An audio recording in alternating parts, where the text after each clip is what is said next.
جب حضرت ابو طالب کا وقت آخر آیا ہے تو تقریباً 9 وصیتیں ہیں جو تاریخ میں لکھی ہوئی ہیں جو ابو طالب علیہ السلام نے فرمائی ہیں. 9 وصیتیں، 7 وصیتیں فرمائی سب کے لیے، ایک وصیت اپنے خاندان کے لیے اور ایک وصیت سرکار ختمی مرتبت کے لیے. یہ جو آخری وصیت ہے اس پر تو علامہ مودودی نے یہ لکھا کہ ابو طالب جیسا کوئی ذی شعور اور باعقل ہی ہو سکتا تھا جو اپنے بھتیجے کو ایسی وصیت کر کے گئے ہیں. علامہ مودودی کا جملہ ہے. 7 وصیتیں فرمائی سب کے لیے، اور ان میں سے ایک ایک وصیت وہ ہے کہ جو مکمل پیغام اسلام ہے. پہلی وصیت فرمائی کہ دیکھو ہمیشہ سچ بولنا، دوسرا فرمایا کسی پر ظلم نہ کرنا، تیسرا فرمایا کہ صلہ رحم کا خیال رکھنا. یہ ابو طالب کے چاہنے والوں کے لیے پیغام ہے مختصر سا. ابو طالب علیہ السلام کی وصیتیں: سچ بولنا، کسی پر ظلم نہ کرنا، صلہ رحم کا خیال کرنا، دیکھو کعبے کی تعظیم اور تکریم کا خیال کرنا. پھر فرمایا اگر کوئی دعوت دے صدق دل سے تو اس دعوت کو قبول کر لینا.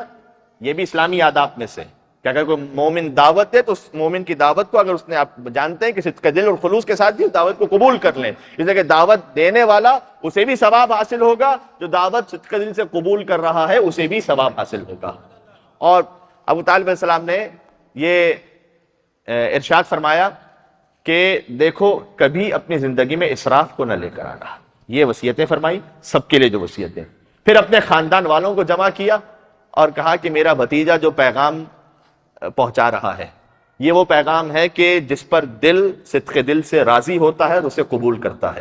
دیکھو جب تک، عجیب جملہ ہے ابو طالب علیہ السلام کا، کہا جب تک محمد مصطفیٰ کی حفاظت کرتے رہو گے تمہیں عزت نصیب ہوتی رہے گی، اور اگر تم نے محمد کی حفاظت نہیں کی تو ذلیل اور خوار اور رسوا ہو جاؤ گے. آخری وصیت فرمائی جس وصیت کے بارے میں علامہ مودودی نے وہ جملہ لکھا، سرکار ختمی مرتبت کو بلایا کہ بھتیجے اب میری وفات کا وقت قریب ہے، لہٰذا میں آپ سے وصیت کر رہا ہوں کہ مکہ اب رہنے کے قابل نہیں رہ جائے گا، آپ ہجرت فرما لیجئے گا مدینہ منورہ. دیکھیں وفات ابو طالب کے وقت اصلا مدینہ ہجرت کا کوئی تصور ہی نہیں تھا، اصلا کوئی بات ہی نہیں تھی مسلمانوں کے درمیان کہ کبھی مدینہ بھی ہجرت کرنا پڑ جائے گی. اور جب ابو طالب علیہ السلام کی وفات ہوئی اس کے 3 سال بعد ہجرت ہے رسول اللہ کی مدینہ منورہ کی طرف. تو وہ عمل جو رسول اللہ 3 سال بعد انجام دینے والے تھے، ابو طالب نے 3 سال پہلے ہی خبر دے دی تھی کہ اے محمد آپ ہجرت فرما لیجئے گا.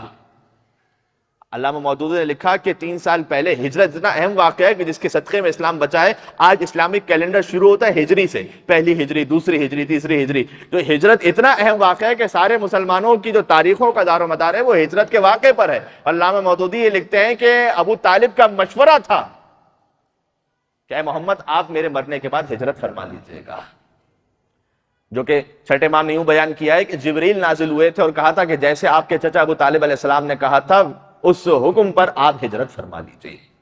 اور جبرائیل نے پیغام گویا پہنچایا تھا اور سرکار ختمی مرتبت نے ہجرت فرمائی ابو طالب علیہ السلام کی وفات کے بعد. یہ مختصر سا خلاصہ تھا جو میں گزارش کر سکا.